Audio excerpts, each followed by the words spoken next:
الحمد لله على ما هدانا، الحمد لله على ما رزقنا من بهيمة الأنعام.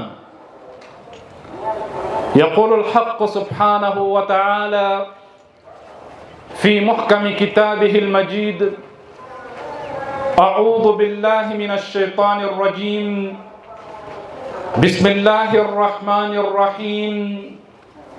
ليس عليكم جناح أن تبتغوا فضلا من ربكم فإذا أفضتم من عرفات فاذكروا الله عند المشعر الحرام واذكروه كما هداكم وإن كنتم من قبله لمن الضالين. صدق الله العلي العظيم. السلام عليكم ورحمة الله وبركاته وكل عام وأنتم بخير. Tunakupongezeni na kupongeza umma wa Kiislamu kote duniani, umma wa Bwana Mtume sallallahu alayhi wa alihi wasallam, umma wa watu zaidi ya bilioni 2 duniani. Wote tunawapongeza kwa siku hii adhimu, siku ya Eidul Adha al-Mubarak, siku ambayo Mwenyezi Mungu Subhanahu wa Ta'ala ameiteua kuwa ni Eid, ni siku ya furaha, sio tu kwa Waislamu, lakini ni siku ya kueneza furaha kwa wale wote waliokuwa karibu na Waislamu, majirani, ndugu na jamaa wasiokuwa Waislamu. Ni siku ya furaha kwa walimwengu wote, kwa sababu imeteuliwa na Rabbul Alamin, Mola mlezi wa walimwengu zote. Tumo katika dunia ambayo safari ya mwanadamu kutoka katika nchi moja kwenda nchi nyingine, bali kutoka katika bara moja kwenda bara nyingine, ni safari rahisi sana. Kwa safari za biashara, safari za kitalii, mwanadamu wa leo hii ni rahisi sana kutoka katika bara moja kwenda bara nyingine. Imekuwa ni kawaida sana kwa mtu kutoka katika bara la Afrika kwenda Dubai, kwenda Hong Kong, kwenda Uturuki, kwenda China, kwenda Japani, kwenda nchi yoyote ile. Na si lazima mtu yule awe ni tajiri mkubwa sana. Watu wa kawaida kabisa wamekuwa wakisafiri katika nchi hizo. Dunia imerahisisha safari. Safari zimekuwa nyepesi na za muda mfupi. Biashara za kimataifa zinawafanya hata wafanyabiashara wadogo kuwa wanaweza kusafiri leo hii kwenda Dubai, kwenda China. Ana duka moja tu la nguo, duka dogo, anakwenda China, anakwenda Uturuki. Anauza spare zake, anakwenda Japani, anakwenda Dubai. Limekuwa jambo la kawaida sana. Imekuwa jambo la kawaida sana nchi zetu kutegemea utalii katika uchumi wake. Watalii wamekuwa wakienda huku na kule kwa urahisi sana katika zama tunazoishi.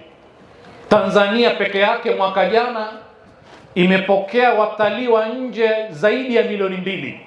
Wametoka nchi mbalimbali, wamekuja kutembelea nchi ya Tanzania, kuishangaa na kushangaa maajabu yake, kuangalia aya ni katika ayatillah, kuangalia milima, kuangalia wanyama na kuangalia vile vile utamaduni wa watu.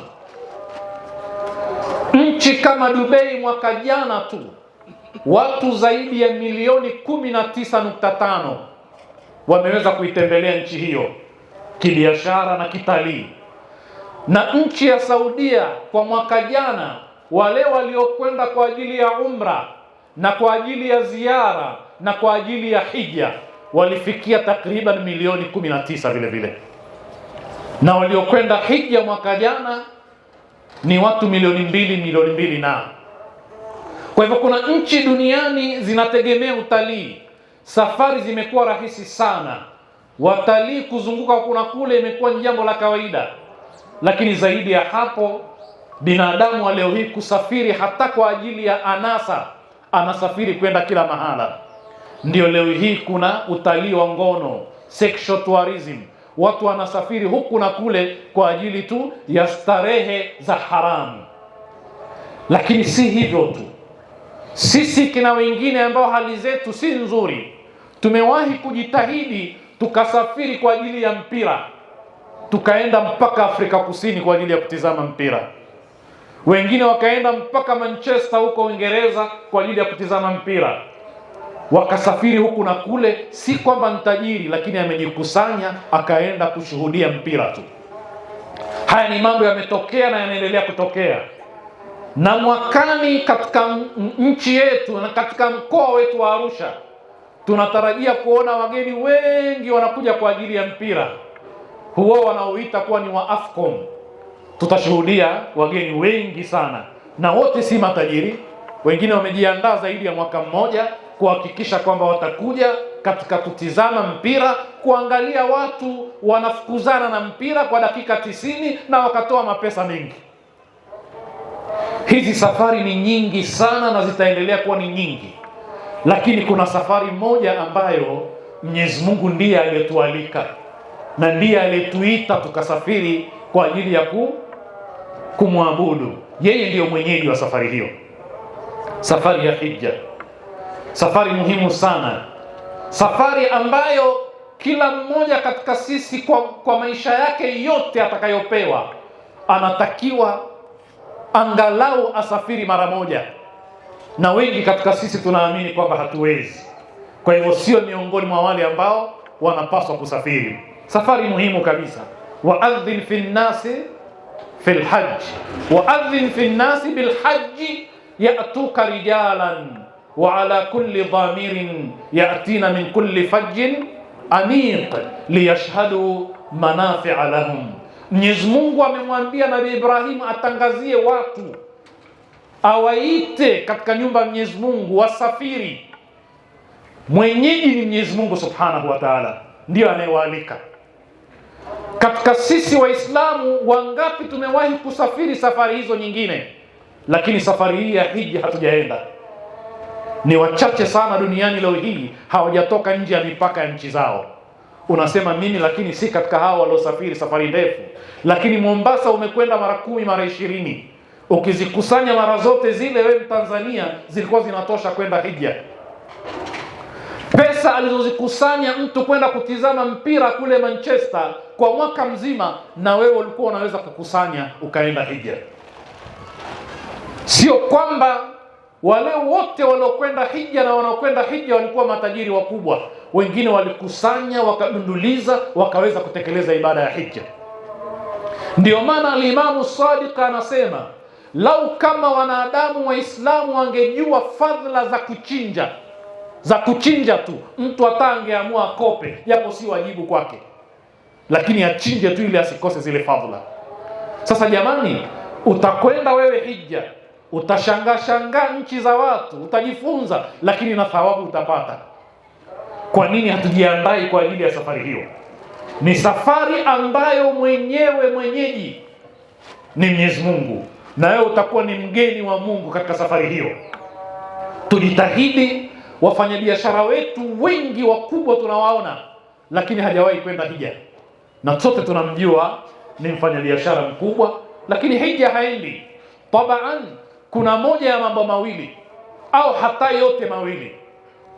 Ima haendi hija kwa sababu hajali, hana uchamungu, anaakhirisha kila siku, anasema iko siku nitakwenda, nikitulia mambo yangu nitakwenda. Lakini kwenda China hakuhitaji kutulia.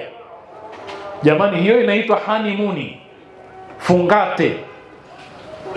Wanaume wengi wamechukua wake zao baada ya kuwaoa wakasafiri nje ya nchi kwa ajili ya kwenda kutembea, lakini kwenda hija ikawa ni jambo gumu kwao. Wengine wakaenda kukaa katika hoteli kubwa siku 2, 3, 4, 7. Ile pesa anaolipa katika hoteli ile na safari ile, hata kama ni ndani ya nchi, inatosha kuwa ni robo au theluthi au hata nusu ya gharama za kwenda hija, ya nauli ya hija. Kwa hivyo kwenda hija ni kujipanga tu katika matumizi yako ya kila siku. Kila mwaka unaweza kujipanga ukaenda hija. Suala ni kwamba unakereketwa kiasi gani na hija, unaitamani kiasi gani, na safari uzosafiri ambazo hazina ushuru ya thamani ya hija, utakuja kumwambia nini Mwenyezi Mungu? Kwa hiyo ihtimali ya kwanza hawajali watu wale, lakini ihtimali ya pili, hao wafanyabiashara wenye uwezo hawaendi hija ni kwa vile wanashuku au wanatambua kwamba mali yao si mali ya halali. Kwa hivyo kwa nini aende hija na mali ambayo tangu hapo amepora, amechukua riba, amenyang'anya, amefanya vile, amelaghai mpaka akapata mali ile, kisha aende hija? Anaona hapana, hapa simchezei Mungu, bora niendelee kukaa hivi hivi. Lakini tunamwambia mfanyabiashara huyu wa Kiislamu kwamba suala sio hija tu, hata suruale yako ambayo unaivaa ukasalia, ambayo ina haki za watu, inaharibu swala yako. Hata ule mswala unaosalia ambao una haki za watu, unaharibu swala yako. Kwa hivyo nguo zako vile vile lazima ziwe ni nguo safi zinazofaa kuswalia. Inapaswa ile nguo unayoswaliwa isiwe na haki za mtu, na ndivyo Uislamu unatufundisha. Kwa hivyo jiandae wewe, na kama unaona tabu na dhiki, unakereketwa na mali yako hiyo, wafate mashekhe wakufundishe namna gani uitoharishe, ili uweze kuishi salama na mali yako, uweze kufanya ibada kupitia mali yako. Uislamu umeweka solution ya mtu ambaye amechanganya mali yake ya halali na haramu, hajui ya halali kiasi gani, ya haramu kiasi gani, kwamba atafanyaje aitakase mali yake. Solution ipo, ili angalau uende hija, uvae kanzu ukipendeza, lakini iwe ni kanzu ya halali. Ukitumia mavazi yoyote yale katika ibada yako, iwe ibada yako sahihi, iwe nyumba yako unaposwali pale subhi, swala yako sahihi pia. Haya ni mambo ya muhimu sana. Lakini jingine la muhimu, tuelewe kwamba hija na uchumi, katika mafunzo mengi ya hija, liyashhadu manafi'a lahum, Qur'ani inasema waende hija ili washuhudilie manufaa yao. Miongoni mwa manufaa hayo ni kwamba manufaa ya kiuchumi. Uislamu kupitia hija tunajifunza kwamba hija ni sehemu katika uchumi wa Uislamu. Mwenyezi Mungu Subhanahu wa Ta'ala anasema, laysa alaykum junahun an tabtaghu fadlan min rabbikum, hakuna uzito kwenu wala si marufuku mtakapokuwa katika ibada ya hija mtafute fadhila za Mwenyezi Mungu. Fanya biashara, umekwenda hija, Waswahili wanasema hija wa haja, kwamba una hija lakini na haja, ndio msemo wa Kiswahili. Kwa hivyo unaweza kwenda hija na kukidhi haja zako nyingine, haijakatazwa. Waislamu zama za Mtume wakienda hija wakiuza na kununua, na wewe nenda nafanya biashara katika hija, au fanya transit, unakwenda Dubai au utarudia Dubai, utafanya biashara. Ni moja katika mafunzo ya Kiislamu. Na ukiitizama hija namna ilivyokuwa, ni sehemu kubwa sana ya uchumi wa Waislamu, lau ungepangiliwa vizuri.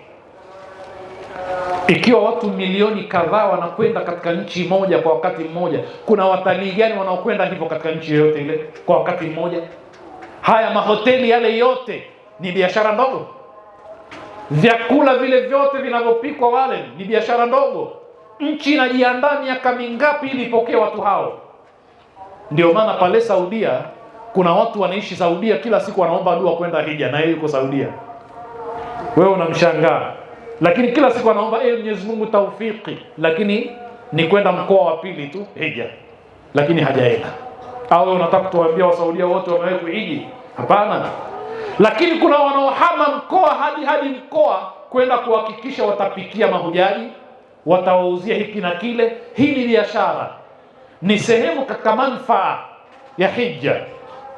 Kuuza na kununua katika hija, baada ya amali za hija, ni sehemu katika utamaduni wa Kiislamu. Mkisoma Qur'ani inna safa wal marwata min sha'airillah faman hajja albayta aw i'tamara fala junaha alayhi an yatawafa bihima wa man tatawwa khairan fa inna Allaha shakirun alim. Ile sa'i baina ya mlima Safa na Marwa, historia yake ni nini? Historia yake ni mwendo wa Bibi Hajar, mama yake na Ismaili. Alikuwa akienda Safa Marwa mara 7. Alikuwa anatafuta nini? Alikuwa anatafuta riziki. Riziki gani? Chakula au maji au chochote. Akienda mbio anafanya sa'i ile.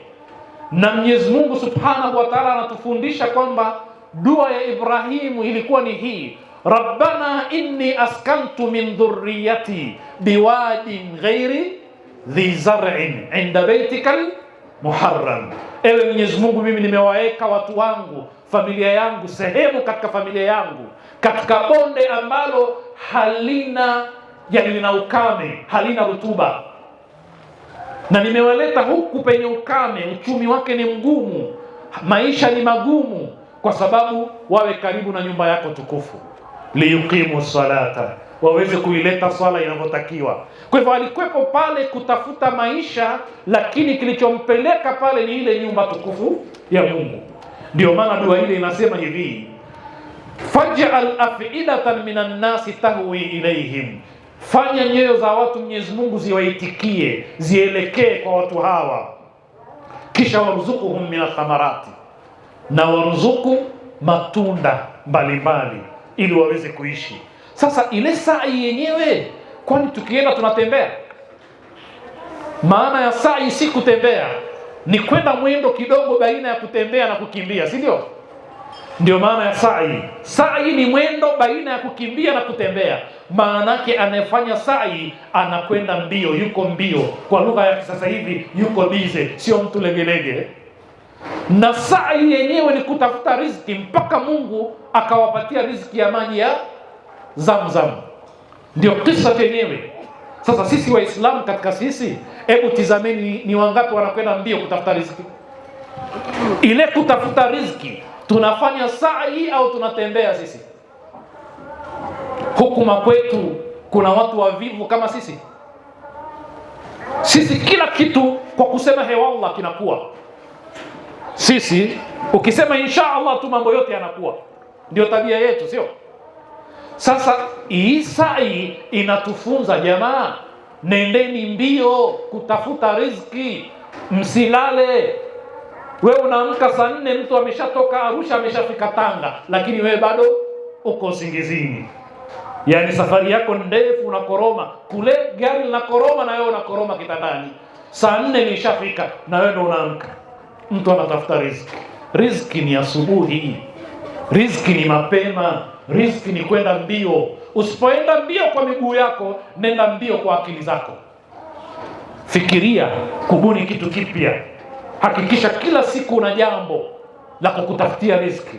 Mashehe wa leo hii sio mashehe wa jana. Ukingojea kuletewa, huletewi. Tumesema mara nyingi, watu wanataka kuchukua kwa mashehe, sio kupeleka. Siku hizi fundisha, toka, nenda mbio. Bajaji zipo, biashara mbalimbali zipo.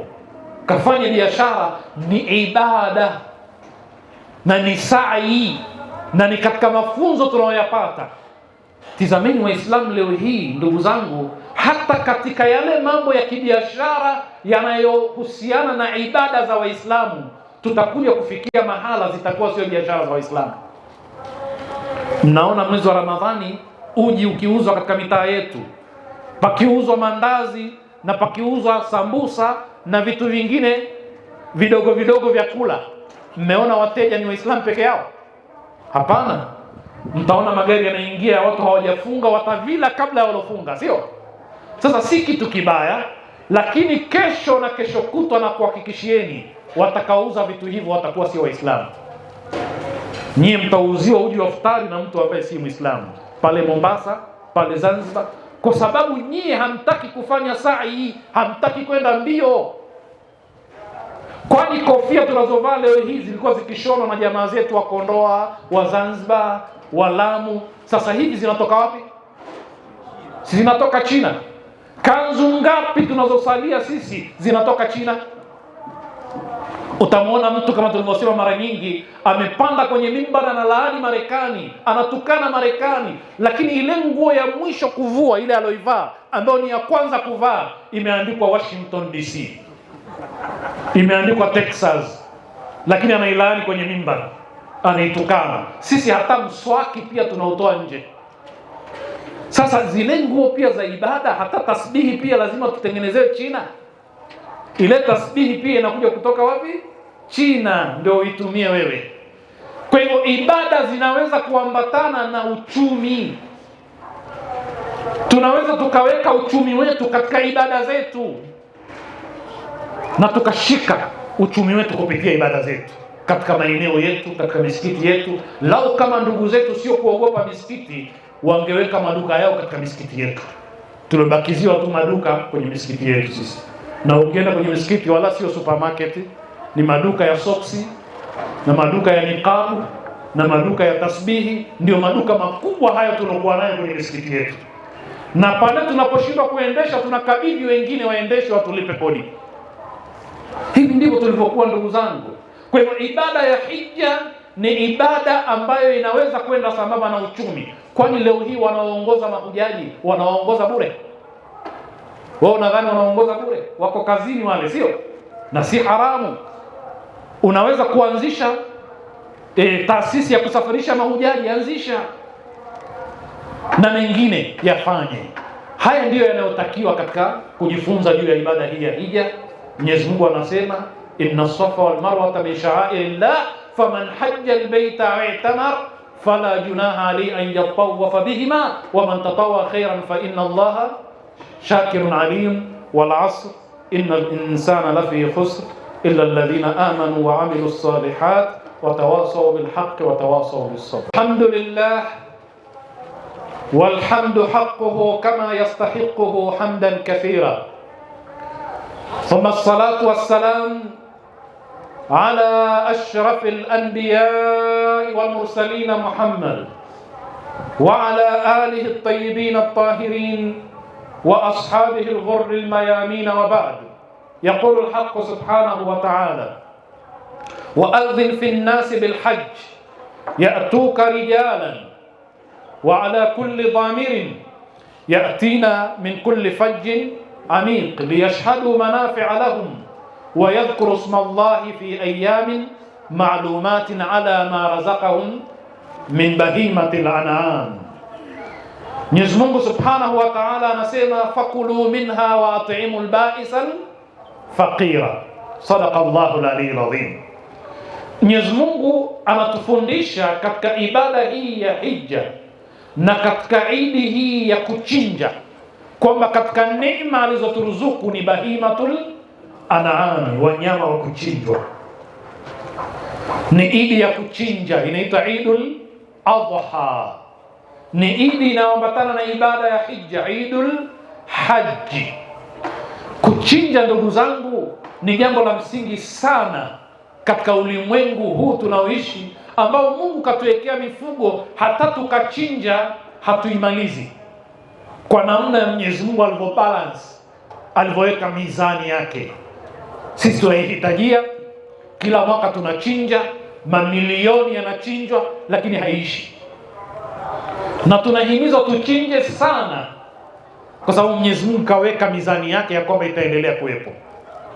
Na sasa kuchinja, hasa huku kwetu Tanzania na duniani kote, kumekuwa biashara kubwa sana kwa sababu ya mafunzo ya Kiislamu.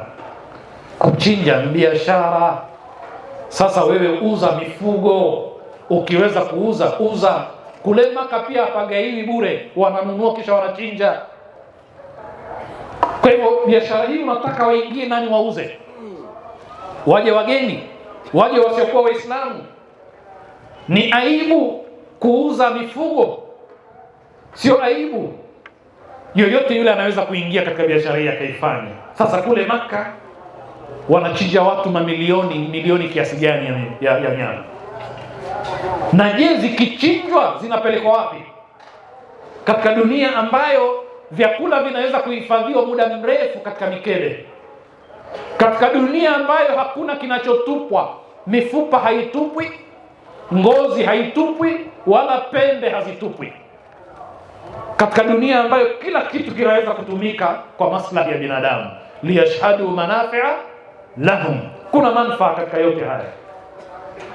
Waislamu wamejipanga kiasi gani kuwa hija ni chanzo cha biashara kubwa ya nyama duniani? Inawezekana. Sasa kwani zinauzwa zikishachinjwa? Hapana, haiuzwi.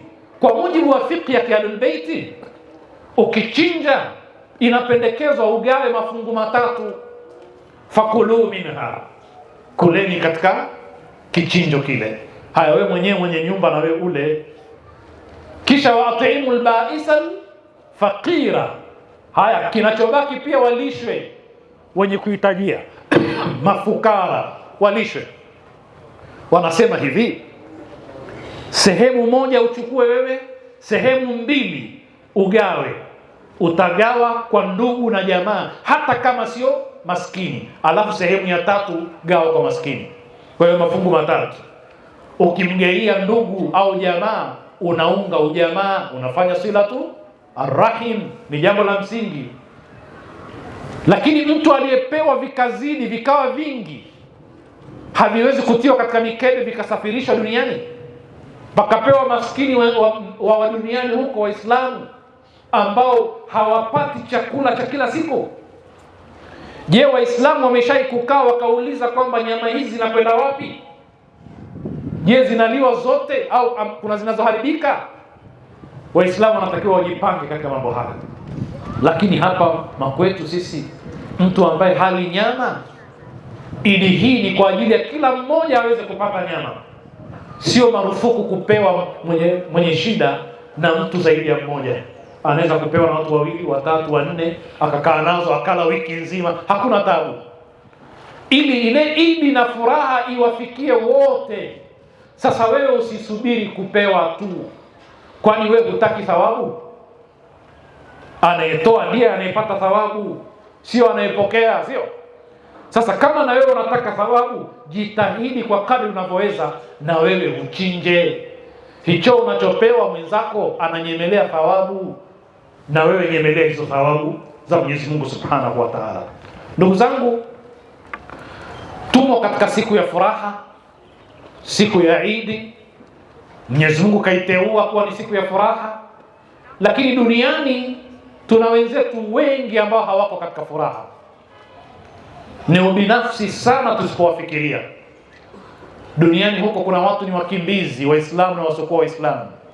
Kuna watu hawapati vyakula katika ardhi ya Palestina, katika ardhi ya Lebanoni, katika sehemu mbalimbali duniani, Waislamu na wasiokuwa Waislamu. Lakini zaidi ya hapo, kuna wenzetu wengi wagonjwa. Leo tungekuwa nao hapa, lakini wako katika vitanda vya mahospitalini. Tuna wagonjwa kadhaa katika mashehe, katika waumini, katika wazee. Tuna Sheikh Abdul Ghani ni mgonjwa, tuna mzee Amon, tuna wengine wengi ambao pengine hayuko hospitalini lakini ameshindwa kufika hapa kutokana na hali yake. Tunatumia fursa hii kumuomba Mwenyezi Mungu Subhanahu wa Ta'ala awape shifa wote wagonjwa, awape shifa waweze kusimama, waungane na sisi katika mambo mbalimbali ya kijamii. Lakini tunamuomba Mwenyezi Mungu wale wanyonge wote duniani na wakimbizi na madhulumin, Mwenyezi Mungu Subhanahu wa Ta'ala awatoe katika dhulma ile, na sisi asituonjeshe hayo ambayo amewaonjesha wao. Tunamuomba Mwenyezi Mungu atupe afya, siha na umri, lakini atupe mshikamano na umoja baina yetu, ajenge upendo baina yetu, ndani ya familia zetu, ndani ya nyumba zetu, ndani ya misikiti yetu, ndani ya nchi yetu na duniani kote. Nas'alullah al-auna wat-tawfiq lima yuhibbu wa yardah, innahu waliyyu at-tawfiq wa bihi nasta'in. Inna a'tainaka al-kawthar fasalli li rabbika wanhar inna shani'aka huwa al-abtar. Allahumma salli ala Muhammad. A'udhu billahi minash shaitanir rajim. Inna Allaha wa malaikatahu yusalluna 'alan nabiy ya ayyuhalladhina amanu sallu 'alayhi wa sallimu taslima. Allahumma salli ala Muhammad. وصل على علي أمير المؤمنين وعلى فاطمة الزهراء سيدة نساء العالمين وعلى الحسن المجتبى والحسين الشهيد بكربلاء اللهم صل على محمد وآل محمد. اللهم صل